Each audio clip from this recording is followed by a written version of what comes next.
Muy buenas, qué feliz estamos otra vez aquí en un programa hecho para el pueblo dominicano. Es el lugar donde el pueblo puede hablar, escuchar, aprender, reclutarse y resistir, que es lo más importante contra todo lo que tenemos arriba.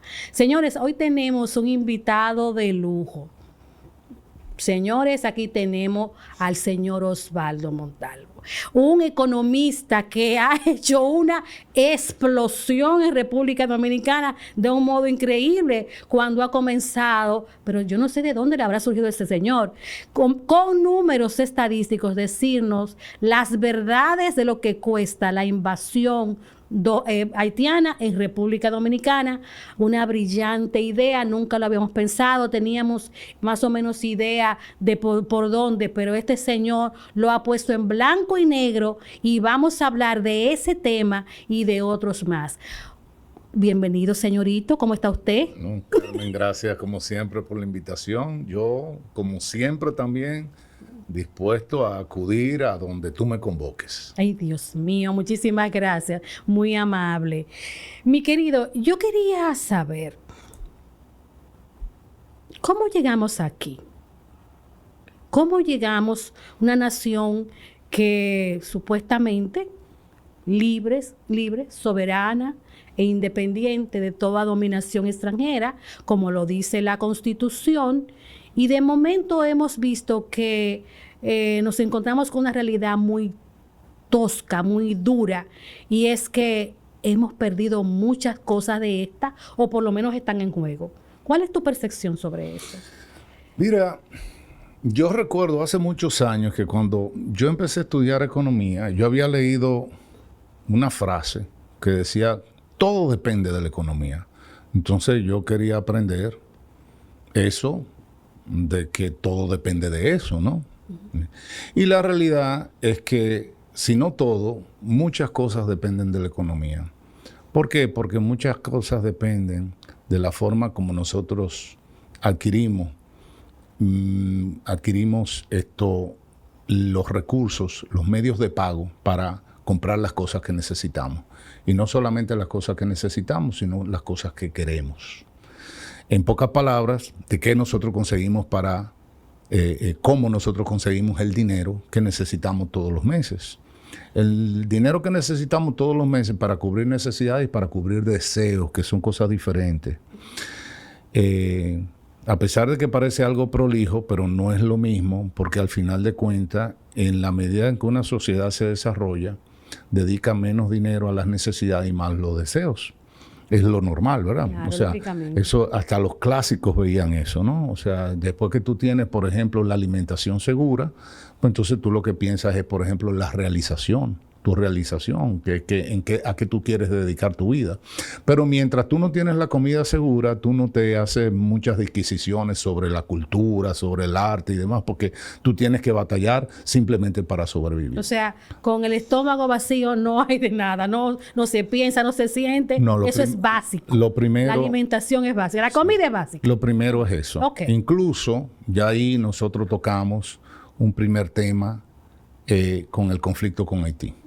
¿Por qué? Porque resulta que Haití es un estado fallido. Muchas veces, tú sabes que una de las cosas, Carmen, que a mí siempre me he ocupado bastante es en descifrar los términos. La gente, sobre todo los que han pasado por una universidad, que hablan bonito, lo que dicen, pero muchas veces hablan bonito y no aterrizan los términos. Y muchas veces hablan bonito, pero realmente lo que hacen es un discurso incoherente. Entonces, en ese sentido, lo que tú decías, es bien importante enseñarle a la gente a razonar, a comprender qué es lo que está pasando, y lo que está pasando tiene mucho de económico, porque muchas veces, por ejemplo, en toda esta defensa que hacen los fusionistas de la invasión haitiana, porque eso es lo primero, nosotros estamos asistiendo a una invasión en curso. Pues, siempre se ha creído, no es un problema migratorio. No, nosotros no tenemos un problema migratorio. Jamás, yo estoy muy clara. No tenemos un problema migratorio. Nosotros tenemos una invasión en curso que obviamente tiene elementos que le son comunes a los problemas migratorios, como por ejemplo la cuestión de la identificación de los que son los invasores, porque resulta que los invasores no tienen un nombre oficial. Yo más de una vez, y a ti te lo pregunto, ¿cuál es el nombre del agresor de Cielo García? ¿Tú te lo sabes el nombre? Para nada. Muchas veces he dicho, ¿se ha hecho algún programa en la televisión oficial para tratar ese caso de realmente, eso sería, de eso se podría hacer hasta una novela, una pequeña serie de cómo esa niña fue agredida, fue dejada por muerta y cómo la justicia dominicana no ha dado con el agresor y solamente se sabe hasta este momento que se llama Jeffrey. Y de ahí... No tiene identidad ni nada por el estilo y sobre todo le manda burlas a los familiares, o sea, se burla. Exacto. No se sabe, posiblemente esté viviendo en el mismo sector, pero... Entonces no ahí hay uno de los primeros elementos que hemos tratado en más de un lugar.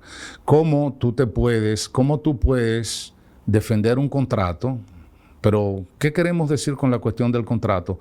O sea, dentro de toda sociedad económica existe cierta formalidad. O sea, yo puedo acceder a un empleo.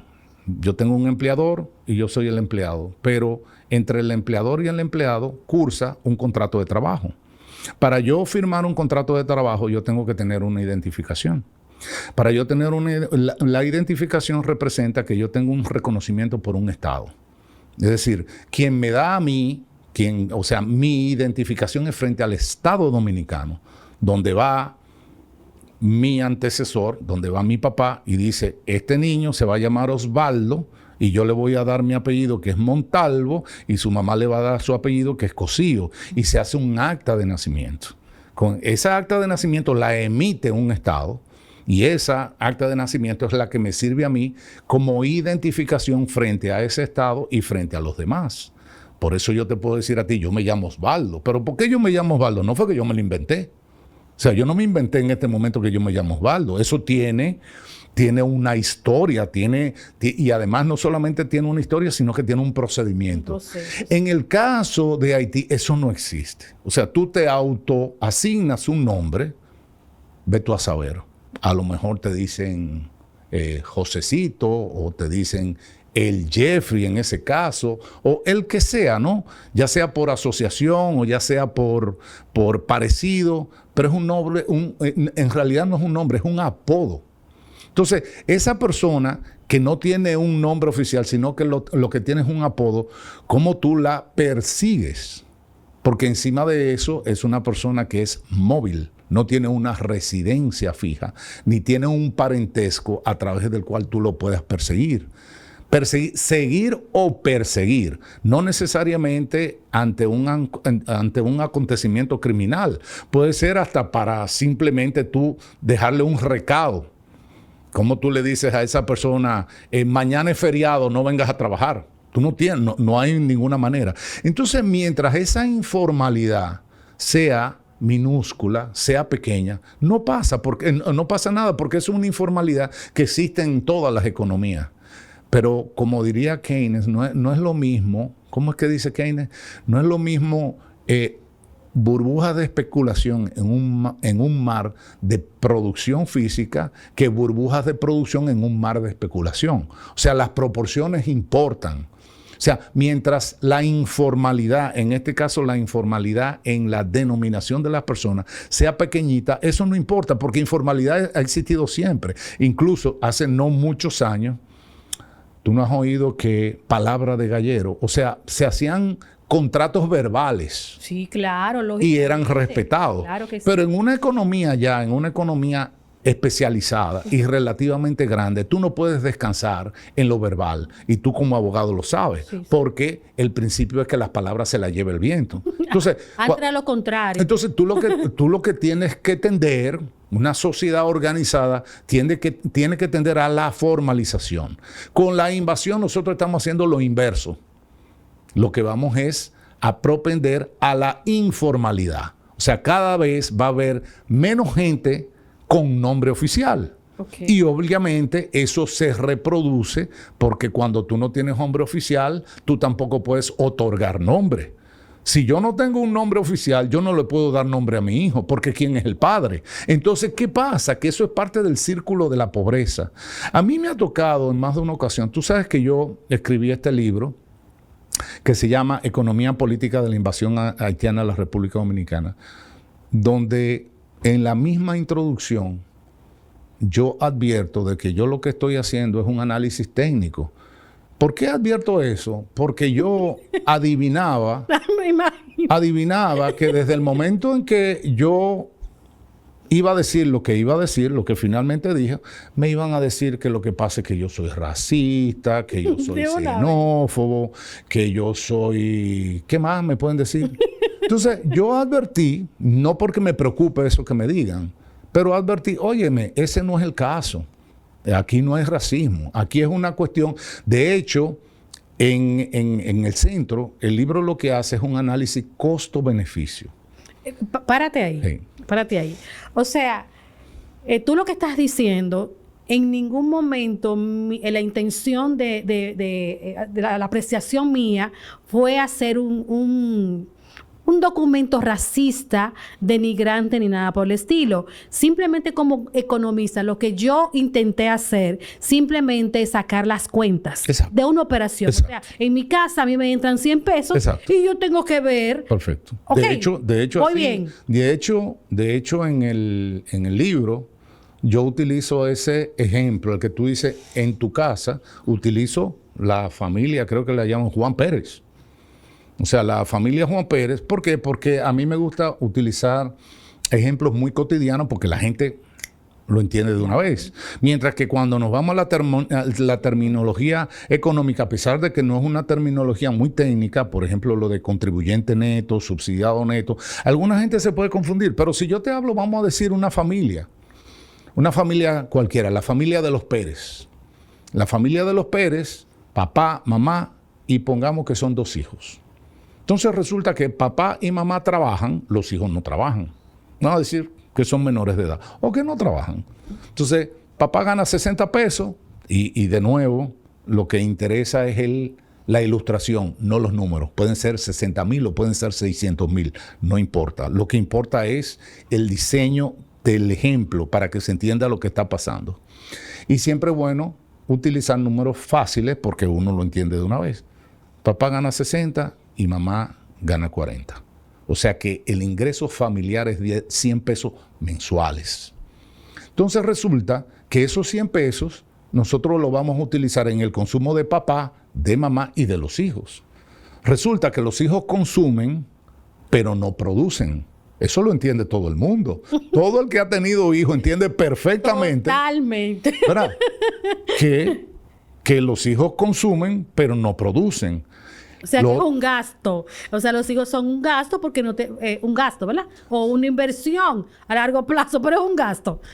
Son un gasto. Exacto. Y en este caso, vamos a pensar que es un gasto de consumo. Consumen, pero no producen. Papá consume, pero produce. Mamá consume, pero produce. Entonces, ¿qué pasa? Lo primero que nosotros aprendemos es que para papá y mamá poder subsidiar a sus hijos, tienen que consumir menos de lo que producen. Eso se entiende, ¿verdad? ¿O no? Claro. Si yo gano 60, papá, tú ganas 40, mamá, yo tengo que consumir menos de los 60 para parte de mi ingreso poder dárselo a los hijos. Claro. ¿Verdad? Entonces, ¿qué pasa? De esos 100, nosotros podemos gastar hasta 100. Entonces, la gente inmediatamente dice, no, pero tú puedes coger prestado. Sí, pero resulta que las deudas se tienen que pagar.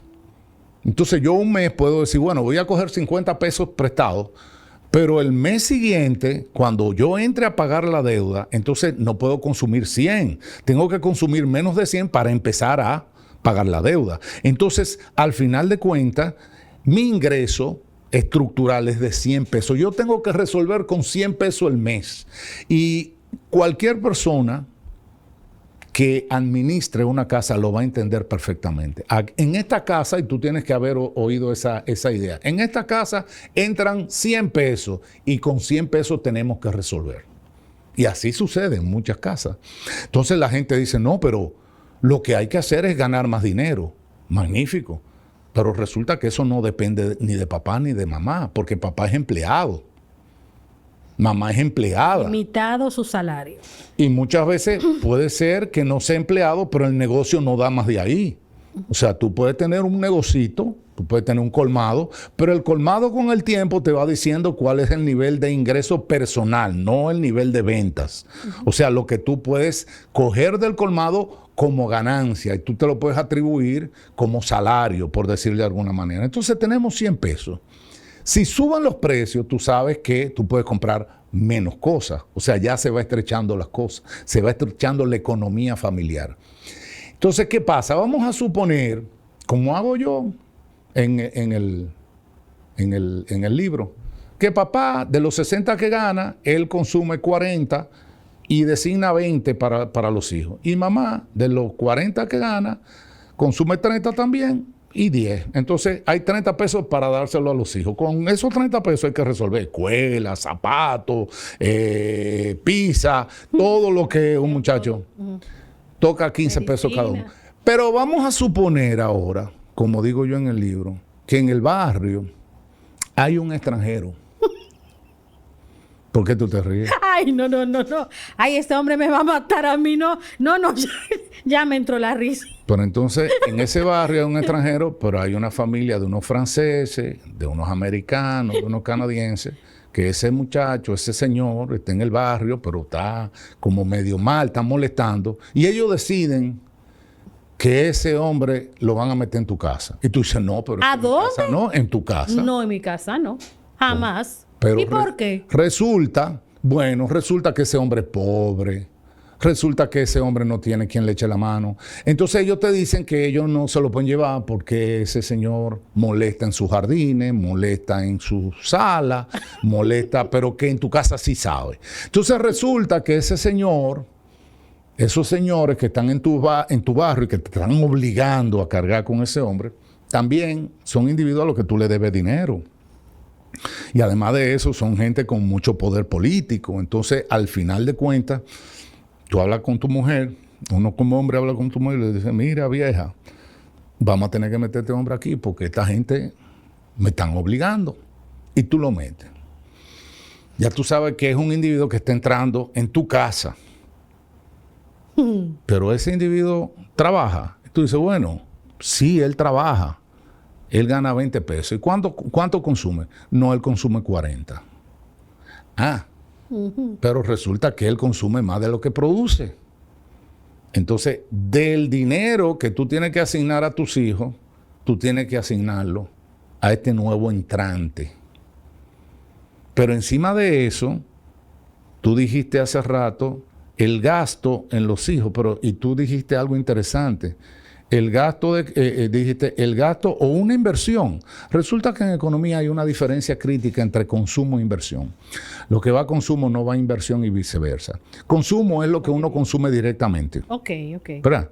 Eso todos sabemos lo que es consumo. Si nosotros vamos a comer, estamos consumiendo un valor monetario, lo estamos dedicando al consumo. Invertir es otra cosa. Invertir es cuando nosotros compramos medios de producción para producir bienes y servicios, para llevarlos a un mercado, venderlos y nosotros tener una ganancia. Eso es inversión. Cuando nosotros ponemos un dinero en medios de producción para ganar dinero. Invertir es poner para sacar. Consumo no. Consumo es simplemente comprar algo para consumirlo y desaparece en el mismo acto de consumo. Entonces, ¿qué pasa? Que de alguna manera los hijos, vamos a decir que son una inversión, no para uno, para ellos mismos. ¿Por qué? Porque tú, muchacho, tú le estás dando una educación, tú le estás dando una formación, tú le estás pagando un colegio, una universidad, porque tú quieres que ese muchacho, llegado el momento, se haga independiente y después que se haga independiente, ese forme su propia familia, tenga la capacidad él de ser mantenido a pasar a mantener. ¿Se entiende, verdad? De hecho, yo creo que es como todo el sueño de un padre. O sea, yo te mantengo ahora, no tengo problema. A mí me mantuvieron. Pero llegado un momento, se invierten los términos. Tú pasas de ser mantenido a mantener. Sí, ese es como la transición normal dentro de la familia. Pero resulta que ese señor que metieron en tu casa, ese señor no tiene ninguna formación, ni tiene ninguna educación, ni tiene ninguna visión de progreso. O sea, él se instala en tu casa y su visión de futuro es que él va a estar ahí y él se va a reproducir ahí, pero que él va a vivir. Por favor. No, Osvaldo, por favor. Pero vamos a seguir el ejemplo. No. Pero es que esto es terrible. Él va a seguir ahí y no solamente eso, sino que después él va a traer una mujer a tu casa.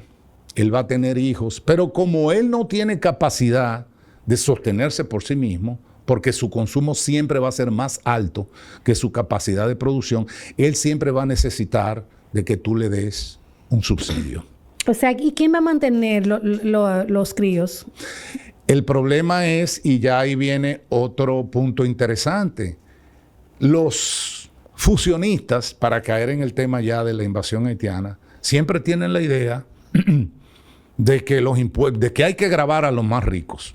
Y lo que hay que hacer es caerle atrás a los millonarios y quitarle dinero a los millonarios para poder dárselo a los pobres. O sea, siempre, tú sabes que dentro de los fusionistas hay ideas izquierdistas, viejas ideas que además de eso la historia ha pulverizado, ¿no? Claro, eso lo digo yo, ha pulverizado. Lo primero es que los ricos, lo que ellos llaman ricos, lo que Juan Bosch llamaba los tutumpotes, son inmunes a la presión fiscal. ¿Por qué? Porque los ricos son ricos no porque sí. O sea, yo soy rico porque yo soy rico porque yo soy tengo, lindo, porque yo tengo medios de producción, es decir, yo soy dueño de las empresas. Exacto. Entonces, cuando a mí viene un señor que se llama gobierno y me quiere cobrar impuestos, yo le digo, mira, no hay problema. ¿Qué es lo que yo hago? Que lo que yo vendo lo subo de precio. Entonces, si yo vendo aceite, y el aceite yo antes lo vendía a 300 pesos, me suben los impuestos en 15 pesos, ahora lo vendo a 315. ¿Y quién paga ese dinero? El que compra aceite. O sea que nosotros, en resumen, al pueblo le subieron, al final le bajaron el salario. Porque hay otro tema. Hay una franja inferior. Todo país tiene sus propios pobres.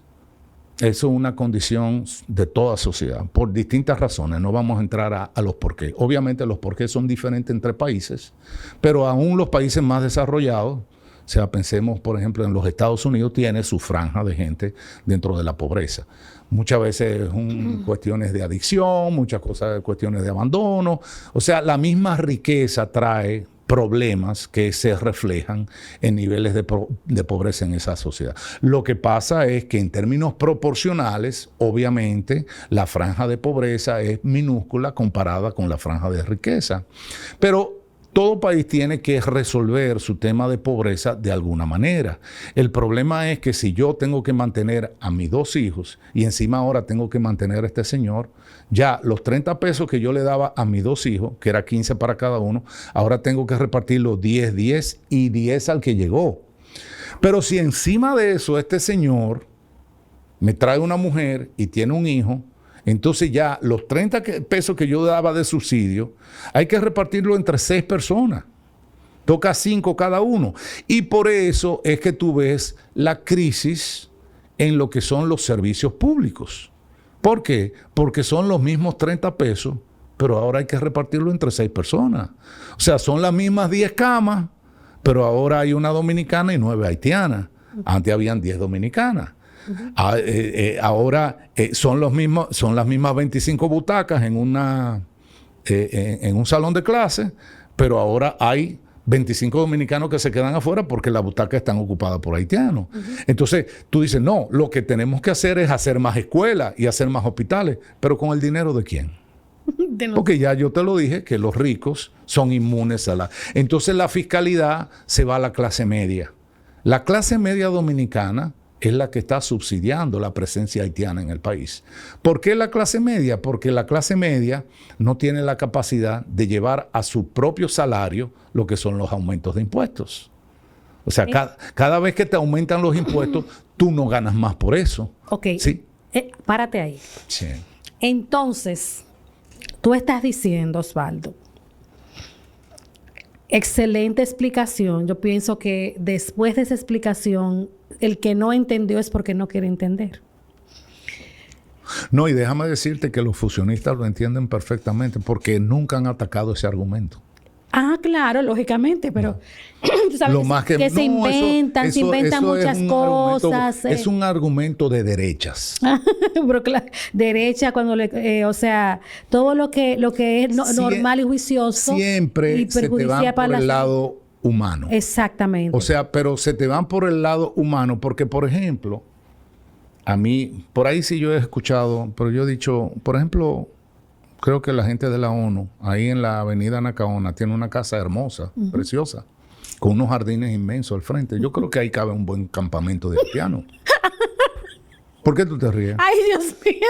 Señores, miren, una idea genial. La ONU que tiene millones de personas refugiadas en el mundo, que recibe dinero de los países porque no es de su bolsillo, debe poner el ejemplo y poner un campamento de refugiados dentro de sus oficinas, como dice Montalvo, ahí mismo en la avenida la Nacaona. Exactamente. Pero los jesuitas, ¿cuál es la fortuna de los jesuitas?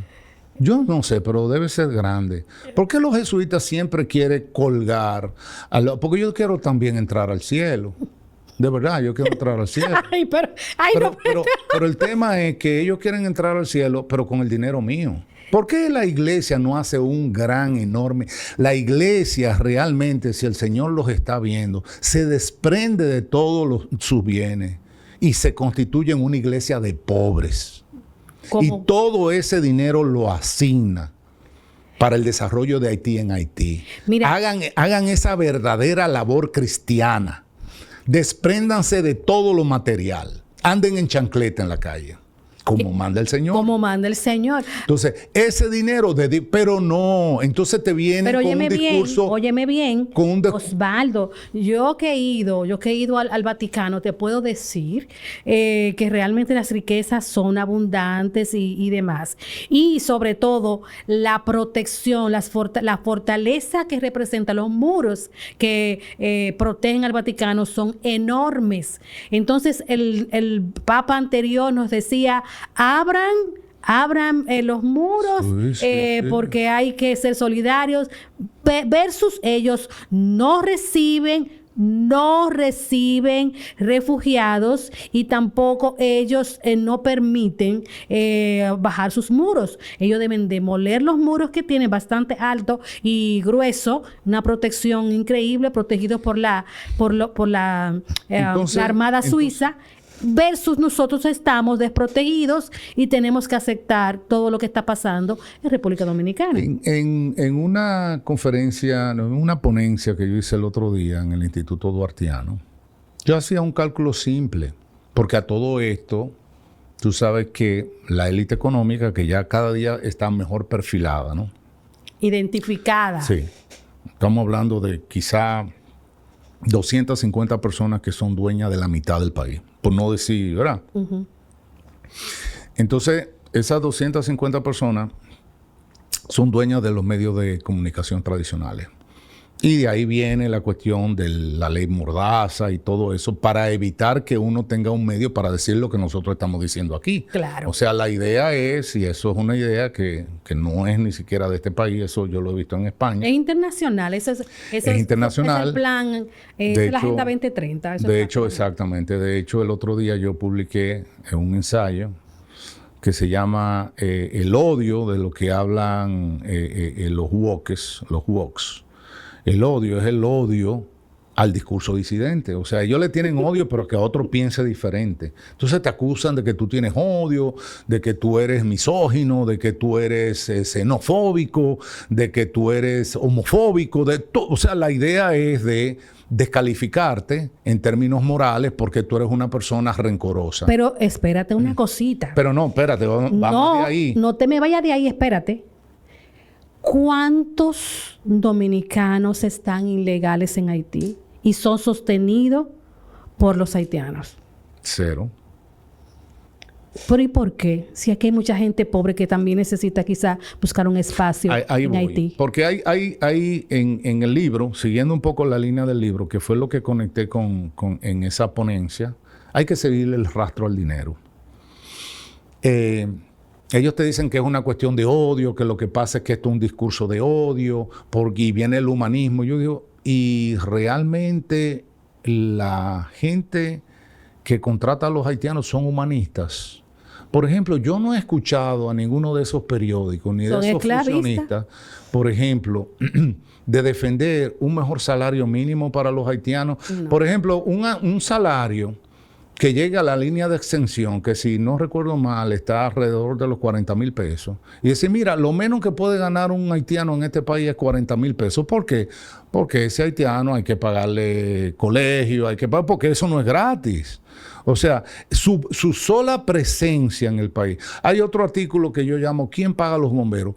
Explícame por qué los haitianos no tienen que pagar impuestos para pagar bomberos. ¿Por qué los bomberos hay que pagarlos? ¿Por qué tú te ríes? No, porque alguien tiene que pagarlo. Pero ¿quién paga a los bomberos? Pero nosotros. Entonces la idea es que no, los bomberos no los paga nadie. No, claro, los bomberos hay que pagarlos, pero hay que pagar a la policía también. Yo no sabía si tú...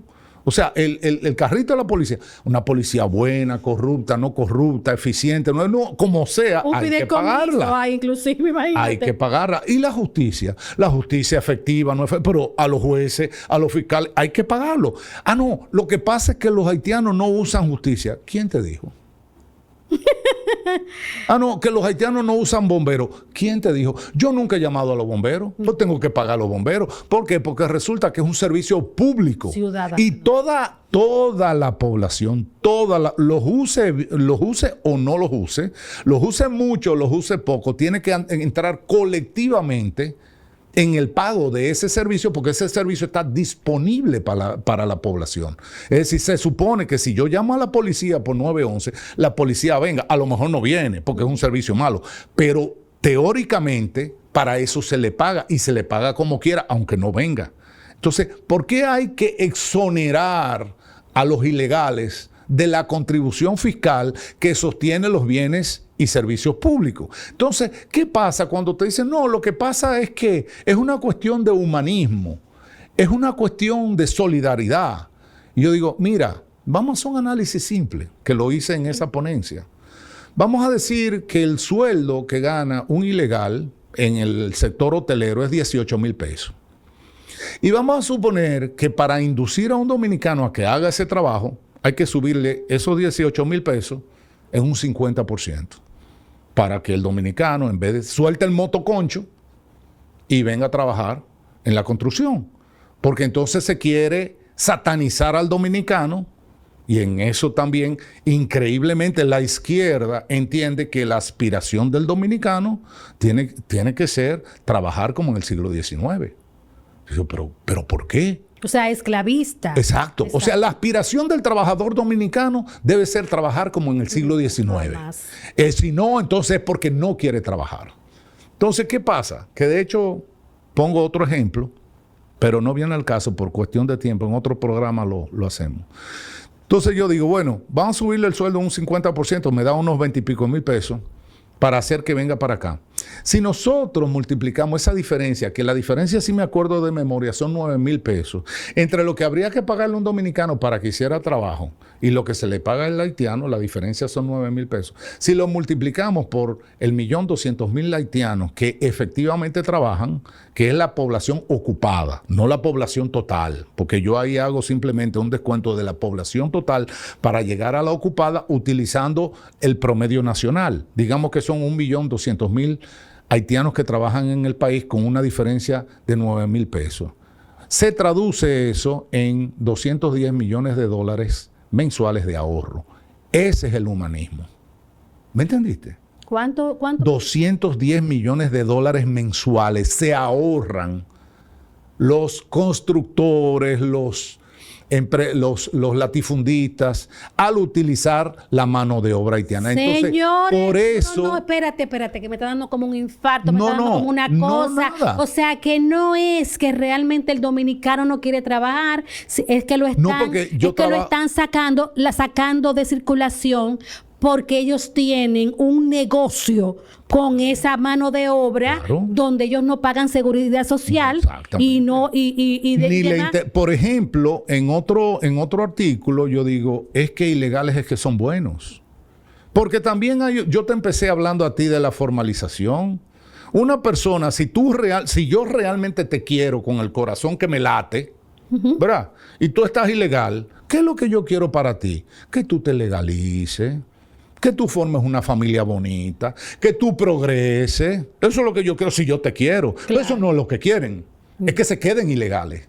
Sí, porque es que el negocio está ahí. Ahí es donde realmente el ahorro es que se queden ilegales y cada vez más ilegales.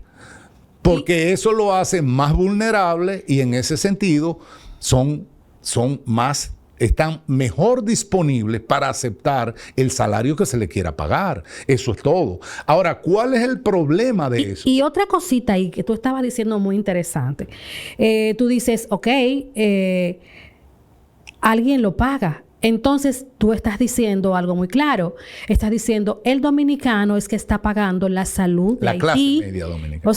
O sea, la clase media. Porque el pobre... Los dominicanos somos todos. Sí, el pobre no paga porque es pobre. Y el rico no paga porque es rico. Y lógicamente es el dueño de los canales de producción. Así. De una forma que sea. Así. O sea, que en resumen, la clase media, la media alta, la que sea, estamos pagando la salud a los haitianos que están dejando entrar, mejor dicho, no dejando entrar, mudando forzosamente.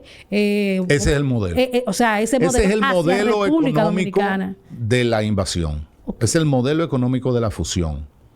Entonces, ¿pero qué pasa? ¿Y cuánto se gasta? ¿Qué pasa? Se gasta en esos, por ejemplo, en esos rubros. ¿Tú tienes una idea de cuántos? Claro, es fácil. Yo hice ese cálculo, un cálculo grueso, que lo pueden ver más. Yo invito a otros que hagan un cálculo paralelo. Por cada dólar de ahorro que tienen los grandes empleadores de mano de obra haitiana, la clase media tiene que pagar $2 en subsidio a los haitianos, el doble. Pero, por favor... Osvaldo, pero no. ¿Que no qué? Yo soy muy mala en matemáticas. No, pero es que no hay que ser un gran matemático, eso es suma y resta. O sea, explícame. ¿Por cada dólar?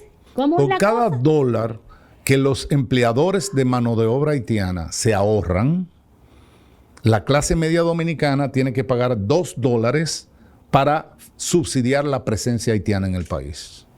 Ese es el modelo, señores, mami. Vamos a cerrar esto. Esto hay que cerrarlo. Este país hay que cerrarlo. Que es porque eso lo dice, incluso lo dicen tratando de otros temas.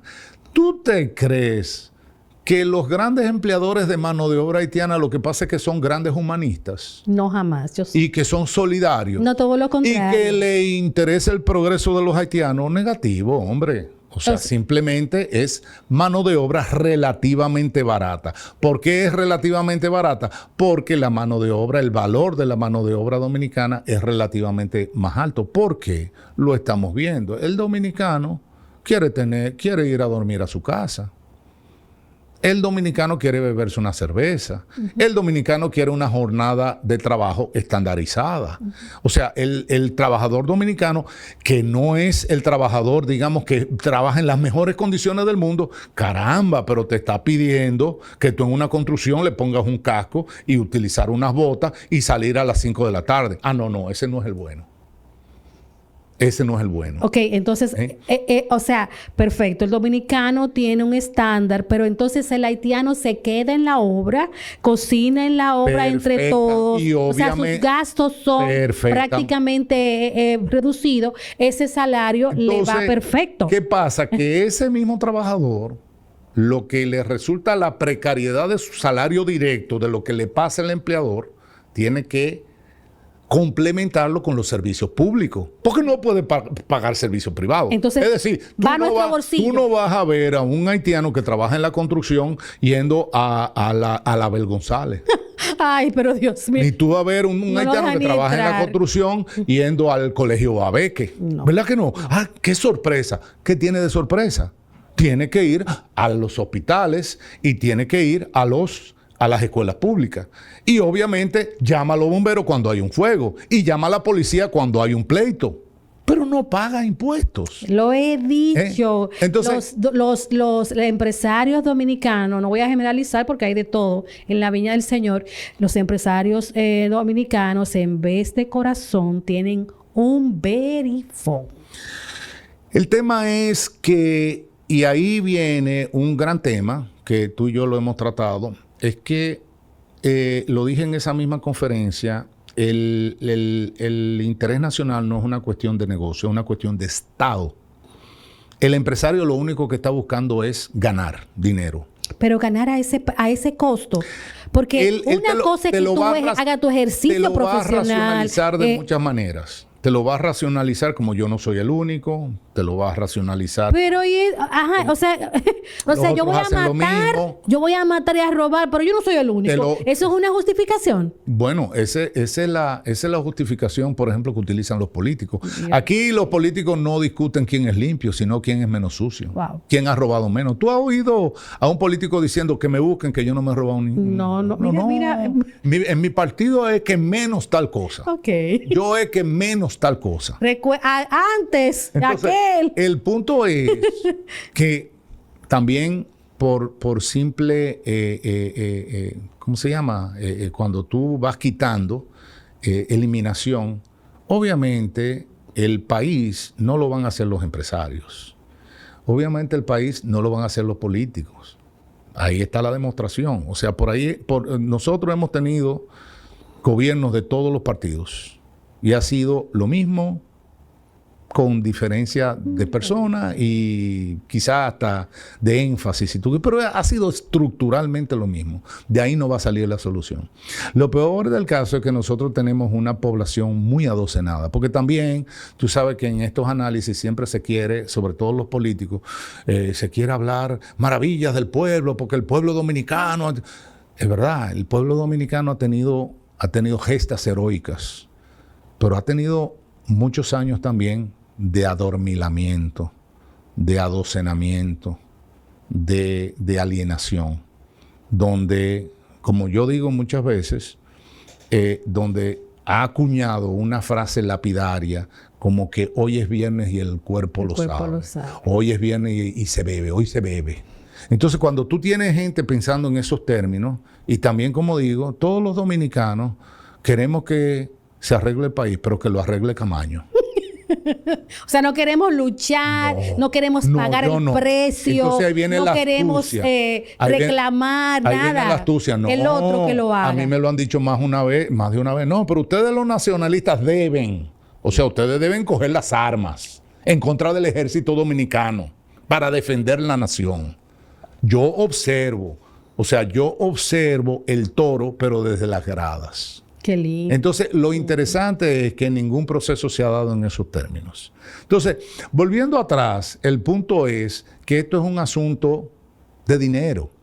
¿Qué pasa? Que cuando una persona que tiene insuficiencia en su salario no puede sufragar sus gastos, lo que hace es que acude primero a los servicios que son públicos. Pero si los servicios públicos no son suficientes, eso se constituye en una pobreza visible, una pobreza pública. Por eso tú ves que en los países subdesarrollados la pobreza se muestra. No es porque en los países desarrollados no haya pobreza, es que en los países desarrollados hay un orden, hay un protocolo y hay dinero para atender esos casos. Por ejemplo, tú que has estado en Estados Unidos, no es que no se dé el caso, pero no es que tú ves los locos pululando por las calles. No. Pero no es que no haya locos. No. ¿Verdad? Hay locos. Pero ¿qué sucede? En los países subdesarrollados, esa pobreza simplemente se lanza al espacio público. Como no hay recursos... Porque eso vende, eso te ayuda a captar. ¿Será? ¿Qué te ayuda a captar? Vamos a suponer, por ejemplo, hay países, Haití tiene una población con muchos recursos, ¿verdad? Muchos recursos. Esa población casi está como oculta. Vamos a suponer que es el 2, el 3, el 4% de la población. Estás hablando de la élite. La élite haitiana. Los pobres, sin embargo, la pobreza haitiana se publica mucho. No, es que el grado de pobreza ya... O sea, no se puede mantener en el ámbito privado. Okay. Antes, fíjate que pensemos en función de unos 60, 70, 80 años atrás en este país. Había mucha pobreza, pero la pobreza se mantenía en el ámbito de lo privado.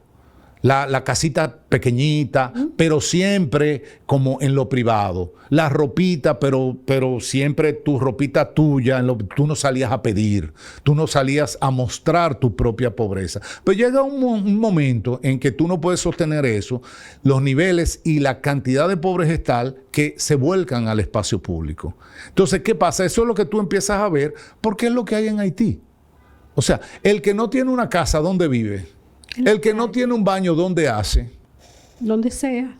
Eso es así. Entonces, en la medida en que esa invasión venga para acá, que ya está en curso, por eso es que tú ves cada vez más la ocupación de los espacios públicos con el espectáculo de la pobreza manifestándose en esos términos. Pero acuérdate de algo más, que también lo digo en otro ensayo complementario.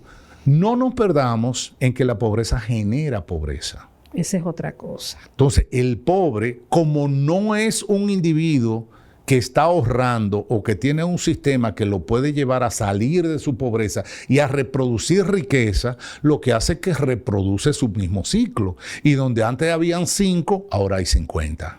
Y donde hay 50, van a haber 5,000.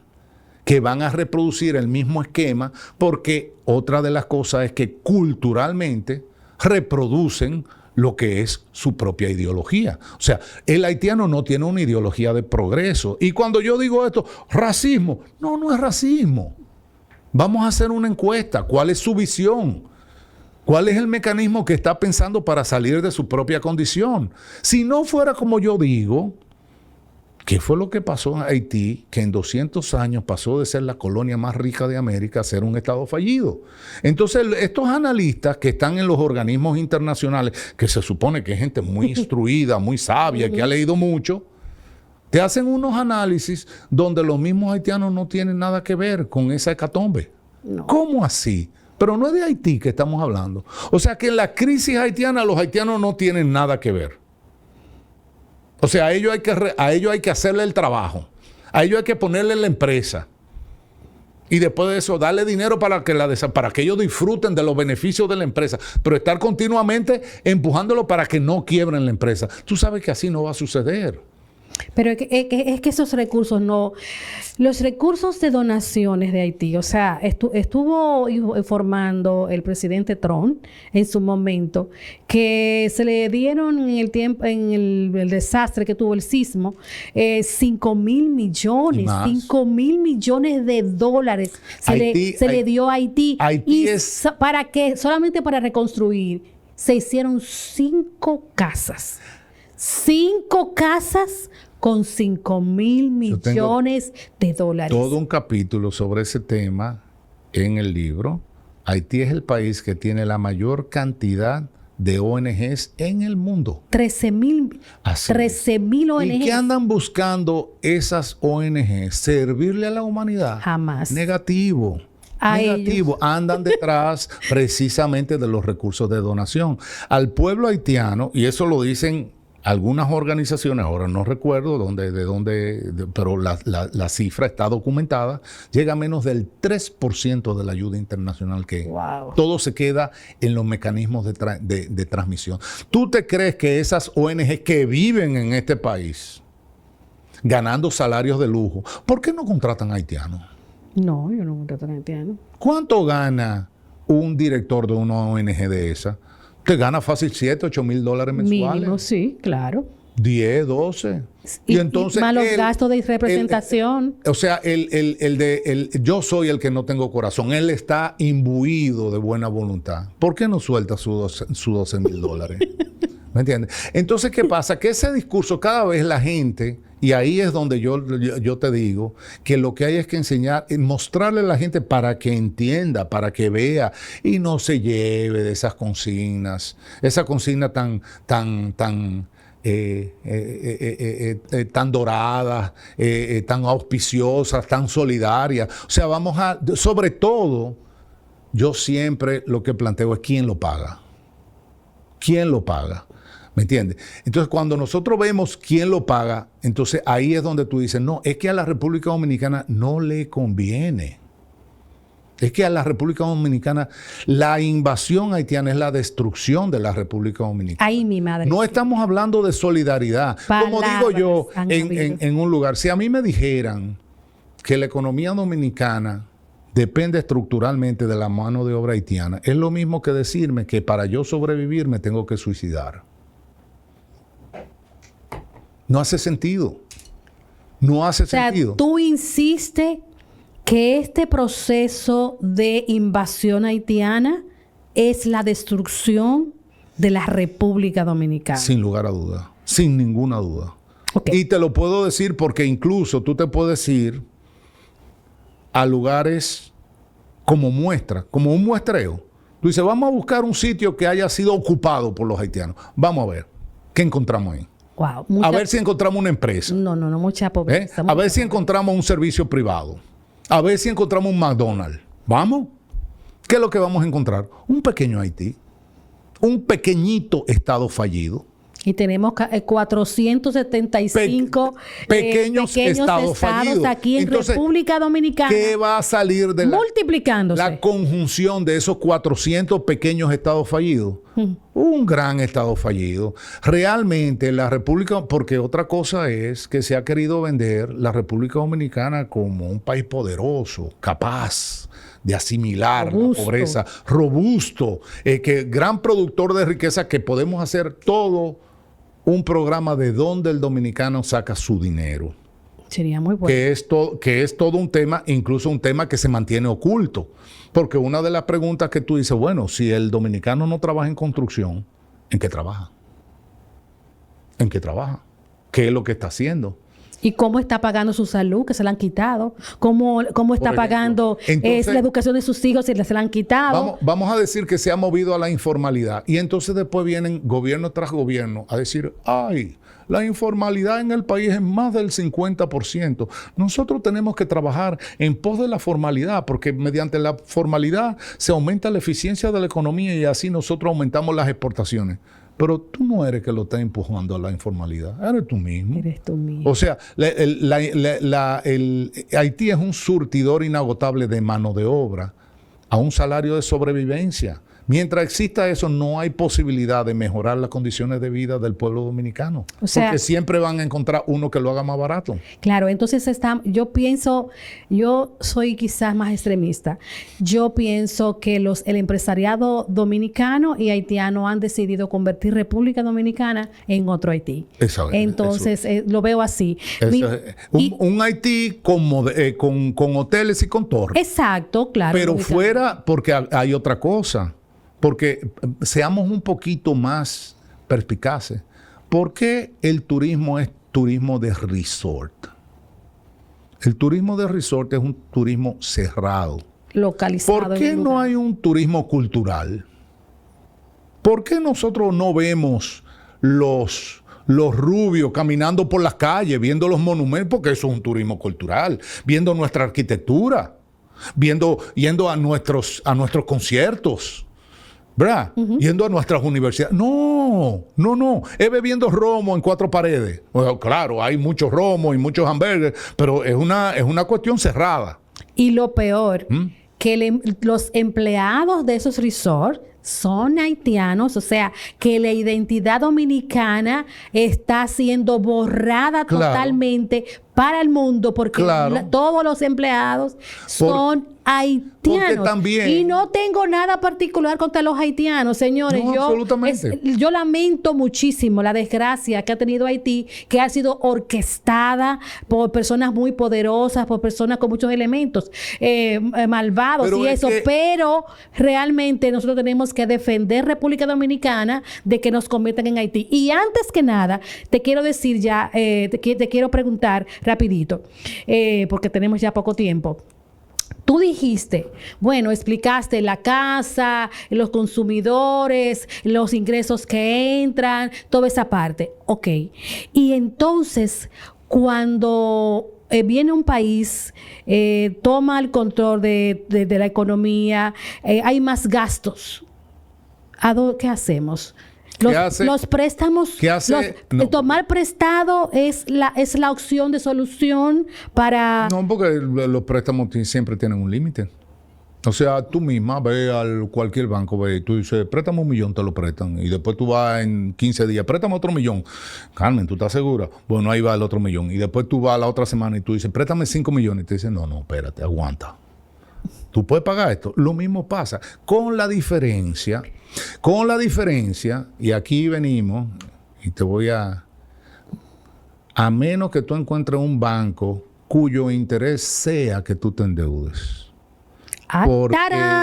¿Por qué? Porque tú me vas a decir, toda esa gente que ha estudiado tanto en Harvard y que están en el Banco Mundial y en el Fondo Monetario y en las Naciones Unidas, gente que tiene todos los estudios, ellos no saben que el dinero que presta se lo van a robar. Ay, ellos no lo saben.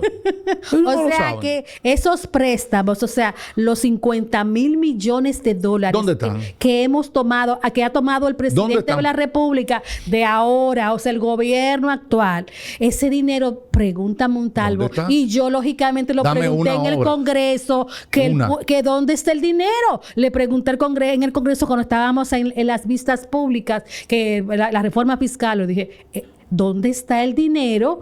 El pueblo necesita saber y tiene derecho a saber dónde está el dinero de República Dominicana. ¿Dónde está? ¿Dónde está? No sé. ¿Quién sabe dónde está? Nadie sabe. Nadie sabe. Pero lo que sí sabemos es que no está. Ay. Y lo debemos. Lo debemos, todos. Porque no lo debe Luis Abinader, no lo debe el PRM. Lo debe cada uno de los dos, porque acuérdate que el gobierno se endeuda a nombre del Estado. Lo peor que pasa. ¿Me entiendes? O sea, eso es como que yo me endeude, pero a nombre tuyo. Yo me endeudo, pero tú pagas. Entonces, ¿qué pasa? Viene el banquero y te dice, bueno, pero si tú no tienes para pagarme, mira mi pliego de condiciones. Mi pliego de condiciones es que tú me pases toda esa gente para tu país. Así de fácil. Señores, esto ha quedado caliente. Muy caliente. Yo lo que te digo es que tenemos que entender el ajedrez, porque esto es un ajedrez. Esto es un ajedrez donde obviamente hay mucha gente que está pensando, o sea, está completamente perdida y se va con las consignas de humanismo, de lucha en contra del racismo y de lucha en contra de no sé qué vaina. Y al final de cuentas es un ajedrez de conveniencia económica y política. Y ese es el ajedrez que tenemos que entender, porque cuando lo entendamos, entonces nos daremos cuenta de quién es el verdadero enemigo y nos vamos a dar cuenta de otra cosa que es muy importante, y es que el enemigo está hecho de dinero. Ay, santo Dios. Entonces, para terminar y despedir a esta magnífica ponencia de nuestro querido amigo Osvaldo Montalvo, entonces él acaba de decir que es un ajedrez, pero si el pueblo se pone de pie y desbarata la jugada, se acabó el juego. Se acabó el juego. O sea, no, el juego tiene que continuar a favor del pueblo. Pero se acabó el juego de ellos. Porque siempre hay que jugar. Juego de ellos. No, espérame, porque siempre me ha tocado, he ido ningún país, y la mejor demostración es Haití, ningún país vive sin empresarios. No, claro, lógico. ¿Verdad? La empresa hay que cuidarla, sobre todo una empresa que no sea concentrada en un régimen de competencia, porque también no hemos hablado de eso, pero nosotros tenemos una economía altísimamente concentrada. En otro programa hablaremos de eso. Pero los intereses son buenos. Lo que el interés de la mayoría debe preservarse. Ese es el que tenemos que aprender a defender. Definitivamente que sí, pero yo te digo, mi querido, lo que pasa es que estas personas nos están pasando nosotros sus apetencias económicas insaciables, destruyendo República Dominicana. ¿De qué forma? Y lógicamente endeudándonos, y los que prestamistas, ¿verdad? Los bancos y demás nos hacen firmar una cantidad de acuerdos con letritas pequeñas que dicen muchas cosas, y ahí vamos a entender, y eso viene un programita, por qué tenemos todos estos préstamos, porque no solamente es la letra grande, sino que hay letritas pequeñas, que una de ellas es lo que está provocando la invasión de República Dominicana. Muchas gracias por tu presencia, siempre grata, y un placer.